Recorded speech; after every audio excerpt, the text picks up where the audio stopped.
So what is this? Diddy's name exploded across the internet, yet again, due to his mansions being raided. But how did we get here? Did the devil come and collect? Did the devil come and collect? Did the devil come and collect? This is a young Diddy, bright-eyed and ambitious, ready to tackle the world by any means. But everything that glitters ain't always gold. And what does it profit a man to gain the world just to lose his own soul? Sacrifices are constant. You have to be consistent. Demons have to be fed, and you have to keep up your end of the deal. Did he slip? Start to feel remorse? Or was it something way more sinister? Let's get into this Diageo situation, right? So I want to talk about the relationship with Diageo. So this lawsuit that you brought against them, right? People might not know, but I think Pharrell was the actual first one to sue Diageo, and it was for unfair treatment. So you had a historic relationship with them, 15 years, going back to Ciroc, DeLeon. I never even heard of Ciroc until you started doing the commercials, blew it out the water. Then you had DeLeon, and everything looked like it was on the up and up, owned by a black man and all that. So a lot of people was confused when the lawsuit came about. You shared some information with us when we came to your house that we wasn't aware of. So can you really talk about that? Because I think it's a very interesting case study for entrepreneurs to understand. Definitely. The situation's in the courts now, so I'm gonna share with y'all what I can. This is all public record. But basically, I was called to have a meeting with Diageo, and they knew that I was kind of killing things in the culture, and they were trying to fix their diversity problem. And through that, a meeting was set up, and I told them, you know, I want to be an owner, that I have these ideas from promoting parties at Howard, just remembering that I would always get the door and never get the bar. And so I said I have aspirations to have black-owned brands owned by black people behind the bar and a part of your organization. They're the biggest distributor of spirits in the world, biggest maker of spirits in the world. So we get a test project. I'm looking at their portfolio. They say we could start something from scratch, but I'm looking at their portfolio, and I remember one night I was having a great time with Ciroc. I had some Ciroc, it was made by grapes, and I remember, you know, having just such the greatest time. And so the light bulb went off in my head. I said, I don't want to wait and develop nothing. Let me show you what I could do with Ciroc. Let me show you how I could turn your revenue around. They were losing $40 million a year. And I went and turned it around and took it to 2.6 million cases from 40,000 cases. Even though I had that success, I was always fighting for Ciroc not to be pigeonholed, not to be pigeonholed as a black brand, not to be pigeonholed as an urban brand. I already went through that. I went through that with Sean John. No matter what industry I went into, I always came up against this ceiling that they just wanted to keep me in the colored section. I want to be treated equally like anybody else. And so that's what the fight is about.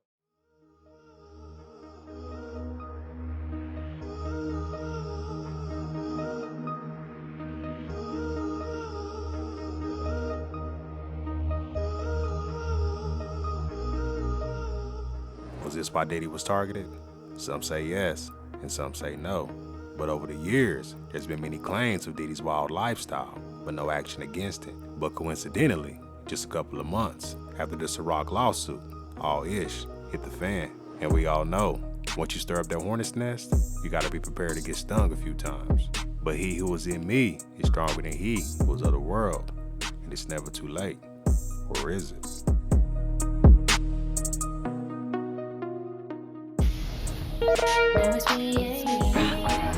Now, I've been waiting, think I wanna make a move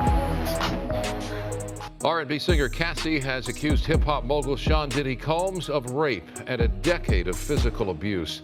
The two were romantically involved for years, but in a lawsuit made public today, Cassie says there was a pattern of control, drug use, and forced sexual encounters. KTLA 5's Samantha Cortese joins us live in studio with more details on the bombshell lawsuit. Sam? Yeah, singer Cassie met mogul Sean Combs when she was a teenage model for his clothing line, a nearly 20-year age gap, but their relationship became romantic and lasted a decade. Now Cassie's claiming that Met Gala, behind the scenes, the award shows, the relationship was fraught with abuse and intimidation. You're the one I wanna give it to. You couldn't escape this song in 2006. Now Cassandra Ventura, stage name Cassie, says she couldn't escape the bad boy himself, Sean Combs. In a bombshell lawsuit, Cassie alleges the Bad Boy Records music mogul physically and sexually abused her throughout their 10-year relationship, which began when she was 19 years old and he was 37. Now, what y'all wanna do? Wanna be ballers, shot callers, brawlers? The lawsuit headlines with a trigger warning for containing graphic sexual assault information, describing in detail sex trafficking allegations, in which Combs would force Cassie to take drugs, wear masks, and perform sex acts on other men so he could watch.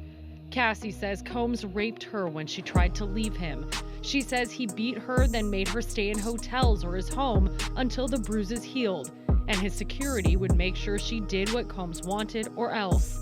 The federal civil lawsuit even claims Combs blew up rapper Kid Cudi's car when he heard about Cassie and Cudi's brief relationship. Cudi's lawyers confirmed this happened. Cassie is seeking unspecified damages. The end of this is money. That's what a civil suit is. After the Cassie allegations, all the floodgates were open, and everyone from new to old celebrities came out the closet and made accusations against Diddy. Even if they were false, lies travel faster than the truth, and the damage was already done. Diddy has been making the rounds with however many ladies as he can, yet it hasn't halted the reports about his clashing sexuality. 25-year-old Jay Versace has quite recently added to the tales with claims that while visiting Diddy at his home months prior, the rapper bent him over on his monster outside bed, guaranteeing that Jay's vague remarks affirms Diddy's secret gay exercises. Jay Versace is an American social media personality who is known for his comedic content and as being the funniest teenager on the internet. When he was at the peak of his fame, Diddy invited him over to his Los Angeles mansion for a party. A gathering of some female TikTokers posted a throwback pic showing them playing on Diddy's outdoor bed. That's when Jay crept into the comments and made a few touchy charges towards Diddy, revealing Diddy had him bent over on the bed. Jay did not explain the circumstances around him being folded over with Diddy.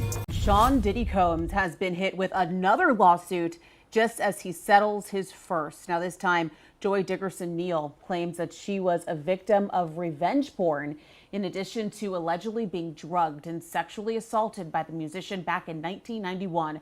A spokesperson for Combs says the accusations are not credible and, quote, purely a money grab. Well, last week, Combs settled a legal battle with former girlfriend Cassie Ventura. A fourth woman is now suing music mogul Sean Combs, claiming he sexually assaulted her when she was just a teenager. The woman claims the president of Combs' Bad Boy Records picked her up when she was just 17 years old and still in high school. This was back in Michigan in 2003. She was flown in a private jet to New York and met with Combs during a recording session. The woman claims that Combs and others got her drunk and then took advantage of her before putting her on a plane back to Detroit. Diddy has steadfastly denied the allegations. Music mogul Sean Diddy Combs facing yet another sex assault and harassment lawsuit. It was filed by music producer Rodney Jones Jr. He accuses Combs of making unwanted sexual contact while they worked on an album.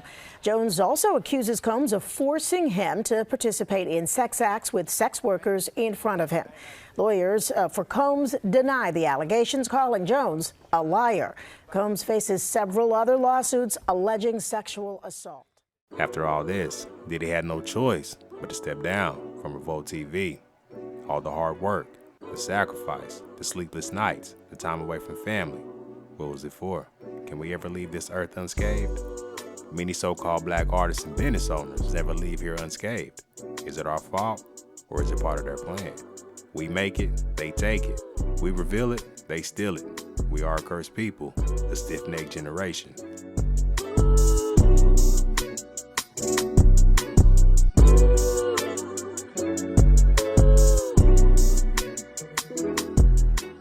Diddy is feeling the repercussions, as we have been talking about ever since Cassie filed the lawsuit against him, which settled. The question was how much or how long will all of these allegations sort of be haunting him? And by the way, since he settled the lawsuit with Cassie, there have been 2 other lawsuits filed, and he continues as he did when they were filed. He is denying all of the allegations. But there are clearly going to be some repercussions, and now they're feeling it at one of his companies in his empire, and that is one of his biggest, actually. Yeah, Revolt TV. We found out this morning that Diddy is stepping down temporarily. As the chairman. Temporarily. That's they do. They are. I think it is important to note that they say temporarily. Right. He is stepping down, which always made me think immediately, well, when do you come back? Right. And that's the tough thing that he's got to juggle now, because he's clearly, Diddy is plugged in and he knows what people are talking about, court of public opinion. Obviously, the Cassie lawsuit is settled, but these other 2, we don't know what's going to happen. They may end up in court. Guys, I think this is a very big deal. I do not think this is just, it doesn't sound to me like somebody who's just doing something to temporarily get out of the way while they resolve a couple cases. The fact he's stepping down, to me, means that these lawsuits are not going to go away immediately, he doesn't think. And maybe, you know, he's concerned that other people might come out of the woodwork. He has said this is purely a money grab. You take him at his word that he thinks that.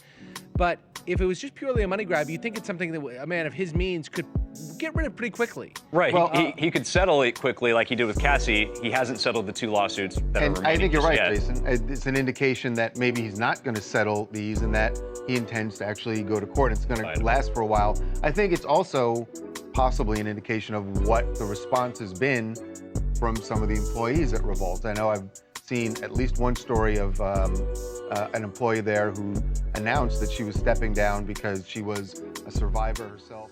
Are these accusations true, or is this payback for Diddy stepping out of line? Maybe he doesn't know his limits, or maybe he's just enjoying the fruits of his labor, or maybe it's something way more sinister. I'm like Kennedy, you feel me? He like Clinton. I was the president for shit. Yeah, man. Yeah. That's OG now. Was that a stop? But I did. Man, you doing it, man. You deserve it, Daddy. You putting in that work. It's enough. Yeah. I get it. You got it. You It's look time. beautiful. It was a great move. Gay. Yeah. Mr. Lee, Yeah, I love this drink. Where you Chance put my with you. I bag like at? when you like this, Daddy. Yeah, where you put my bag Daddy, at, I like Mr. when Lee? you It's when you right here, scrambling right and here. scraping for No, shit. I got I notes like and that. shit. You know, I'll be practicing. I got Yeah. Look back on where I became. Did you miss me though? For real, because I'm saying it seems like a thing. I With miss this partying birthday with party, Puff, man. I Man, miss but I'm talking partying about with for your him. birthday. Huh? Why won't you party with me for your birthday, man? We partied for my birthday before. You came to my party. No, but me and you ain't never really party. You know what I'm saying? So it's the end of the night and then we'll mother. My family reunion to vibrations. Scott new album, such a vibe. Yo, Toronto, we come to your city, Atlanta. 2020, but I can't sing 20, but I can't sing Dallas. Play whatever you want to play, baby. Just here, you know what I'm saying? Yeah. Shake to that, shake to that. Work. Elaborate family until survive. Heard that from people who work for Bad Boy, who've now departed, gays who were in Bad Boy, who have in fact told that he likes women, so he would have, in fact have to be bisexual. I've heard Sean Combs is in fact bisexual. From people who used to work in his company. So I'm assuming, I've not had sex with Sean Combs. I've not spoken to Sean Combs. But based on those sources, I've heard he's in fact bisexual.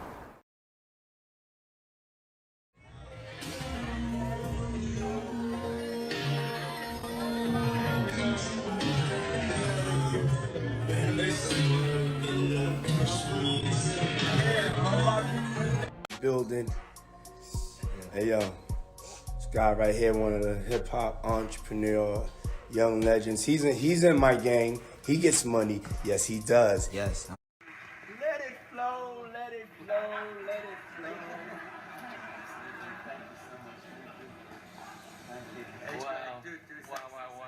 This is amazing. We are the United States. Hey, yo, can't nobody with me, nigga. As far as like, whereas that, if I could say this, like, you have a girl being sexual to this one guy, maybe going down on him, and he's back there rolling his eyes, he hiding the mother, and when he put his head down, it's one of them white boys sucking on him. Oh. You understand? That has happened. You understand what I'm saying? Then you got these guys who, they go into these Turkish houses. Once you get to that door, you don't go back in there. But you know what they do in them Turkish houses. Well, you can assume what they do, quote unquote, in those Turkish. Was Puffy really a fun boy? Listen, I never seen him in the act with another man alone. Now, he's that type of dude, he'll take his girl, his baby mama with you and your girlfriend and your mans in them, and they'll go out and they do all kind of freaky shit with each other together. You know what I'm saying? The only fun boy shit that I ever seen him do, we was in one of those exotic shops. Yo, I'm gonna turn this shit out, cause this shit was funny. We was in Atlanta.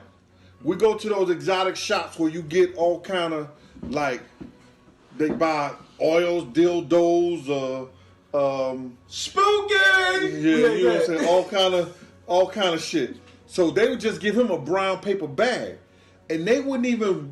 He'd never put his shit out on the counter when we get ready to take it out. He would always just give a man a wad of money. So they just thought it was cool. So they'll give him a brown bag. He'll go through there. So one day I was walking down the aisle with him, and so then he just stopped. And he just started picking this shit up off the aisle. And he was getting, he went up there like several times just getting shit down. And so then I pinned in on what he was, where he was getting it from. And because I was just staying a couple of feet behind him. So when I went by, I looked up. I said, yo. And I seen the shit up there and it said butt plugs. And I said, yo, my man, what'd you get this shit for? And the nigga said, yo, on everything I love, man. He said, yo, Rec, he said, yo, can I do my shopping by myself? Yo, hold on. You know I'm with the shit. We love Aaron. To anything about, the rumors about Puffy being gay or any of that. Does that shock you? Or does that, or is that kind of like I can see that? Yeah, because see, I don't have to actually see two men engage in sexual activity to say he's gay. I moved to New York City, and I lived with Sean Puffy Combs for a year. That's the crazy thing. Now, that was L.A. Reid's idea, right? We're sending you over to something called Puffy Flavor Camp. There you go. To learn Flavor Camp. Yeah, Flavor that's Camp. what it was called. And you're going to go to Puff Daddy's. He's going In the 90s. Do you understand what that's like? Puffy's place was like just filled with chicks and orgying like nonstop, right? No, not really. Come on. But hey, it was curious. I got a chance to see some things. Yeah, but you were 13. What were you seeing? I went there to see the lifestyle. Right. And I saw it. And it was but I don't know if I could indulge and understand what I was even looking at. It was pretty wild. So nobody tried to, some woman didn't come along. I didn't say that. Okay. I didn't say that. What I did say is that there were very curious things taking place. And I didn't necessarily understand it. Biggie Smalls was there. Biggie Smalls was there. Lil Kim, Craig Mack. All these people are hanging around. Yeah, man. Faith Evans. And your parents Jodeci, were Mary okay? J. Blige. They didn't know nothing about this shit. Oh. I was having a good time. You know what I mean? Does he have you doing any chores? Are you doing dishes at all? I mean, to keep you humble somewhat? Or are you just like, can you stay up till 4 in the morning with them and party? I mean, I could. I actually stayed up longer than them. And do you have money? No, just don't get close to the bed. Don't get close to the bed, but it's just like, yo, we want to thank you for hosting the thing, man. It's been a pleasure. You didn't have to do it, and you did it. No, I definitely didn't have to do it. I definitely didn't have to. First and foremost, I'm not getting in the bed. Shouts out to him and what he did. I'm just gonna, if we can, let's just put the camera a little this way, just so we're not. I don't want my shot to even, I don't want it to come close to the bed, at all. I should look like he fresh off a goddamn plane. I should. Fresh off the garden stage. That's my brother right here from day one. We used to wake up and, pause, but like, check this out. I mean, back in the days when he was like 10 and I was a little bit older, his older brother, we used to fight over the Frosted Flakes. You know what I'm saying? Before pause was invented. You know what I'm saying? But it's my brother for real. We used to actually wrestle off of the Frosted Flakes because he used to always get up early with me. And now he's one of the richest stars in the world. And What the fuck did Puff just say? Well, as a single man, you know what I'm saying, I have no shame in my game with that. You know what I'm saying? So that's where I was at the time, and we went to Florida. We got invited to a Puffy party, the New Year's Eve party. Went to the party. You know, all dudes? Yeah, nah, it was actually a good party. You know what I'm saying? It was on South Beach, right? Right. So then we go to the house, and then he invited us to the house because he wanted to go to the club afterwards, right? I was like, okay, cool. So Superhead is with me, you know what I'm saying? Karen is with me, you know what I'm saying? Whatever. Superhead. Yeah. So she takes me, Puffy calls me outside. He's like, hey man, you know that girl you know about the girl you. I was like, yeah, nigga, everybody know about. You know what I'm saying? What's happening? You know, he's like, that's the devil, man. You know what I'm saying? I was like, what you mean that's the devil? The devil got a pretty mouth. Yeah, and I was like, what you mean that's the devil? You know, and then he was like, yeah, man, she videotaped you with fingers in the booty. That's a new You know movie. what I'm saying? I was The like, devil what? sucks. What the fuck are you talking about? Rewind. I heard a penis and a finger in the ass story. What? She said So Puffy tells you that she will videotape you with fingers in the booty. And I was like, what the fuck does that mean? Yeah, You what know does I'm that saying? mean? So then I go back in the house and I ask her, what the fuck are you talking about? He Well, you said didn't you a wanna ask him? filmer. No, I did ask him. He's just like, whatever. He went off and did his thing. And I was Was like, he okay. limping? He walked away and the nail fell out his boot. No, I'm gonna clear this shit up because I'm not gonna have my name. I ain't gonna have my name out there crazy like that. Go ahead. So then she say, I told him what he told me, and she was like, oh, she started laughing like a motherfucker. I'll tell you later. So then I was like, okay, well, I'm not gonna make a big deal of it, whatever. So then then I guess he's had some prior incident with her that he don't want nobody to know about. You know what I'm saying? So we get into the truck. He said, let's go to this club.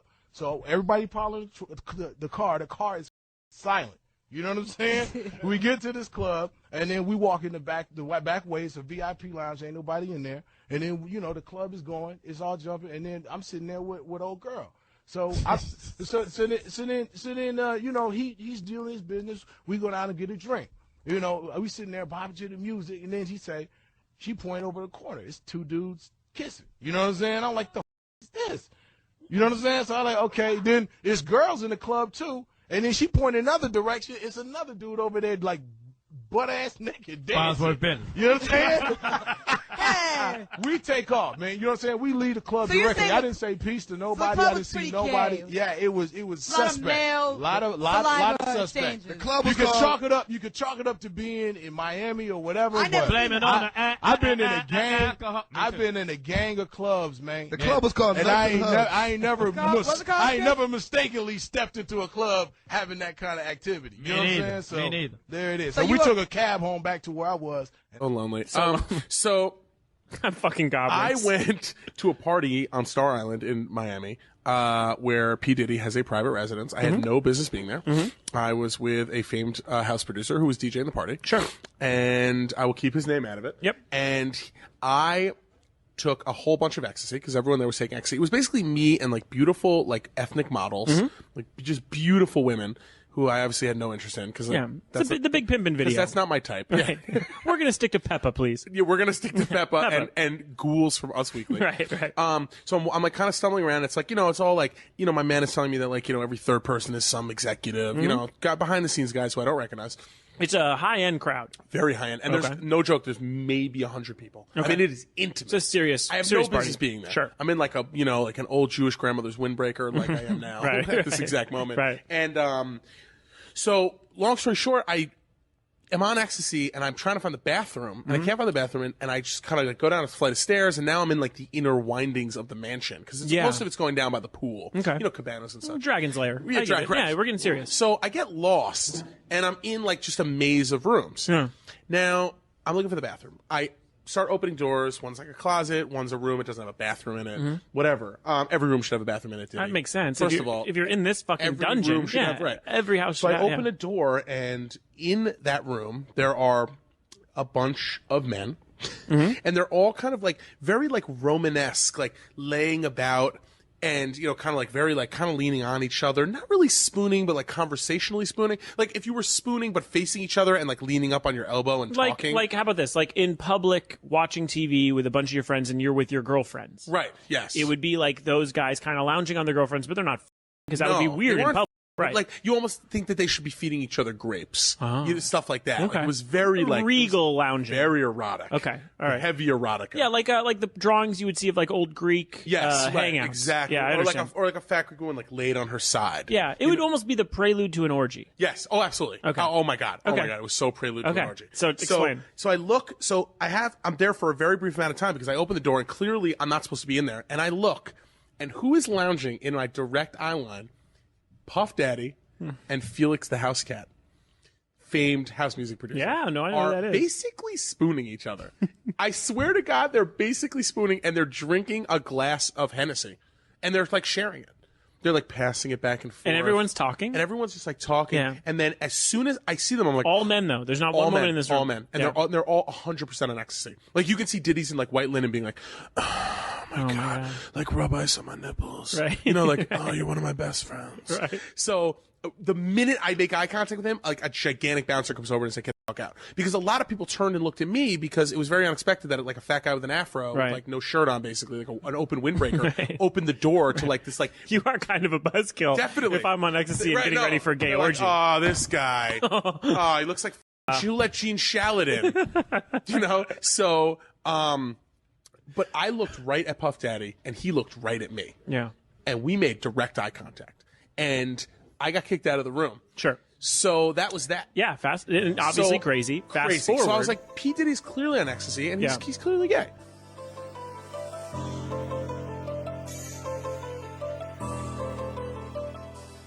If the accusations are true, he sure makes it hard for his supporters to have his back. The internet never forgets. What goes on the internet stays on the internet.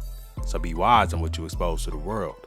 It was all good about a week ago, but now each home you own get a kick though. No pun intended.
Is this the end for P Diddy? Only time will tell. To be continued.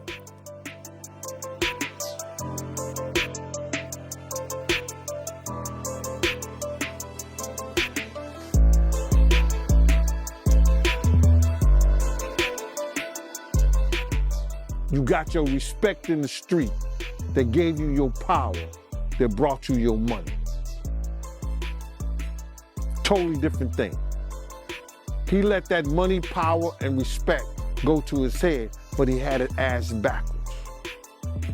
So do I care what happened? Nah. He got enough money to buy his way out of this.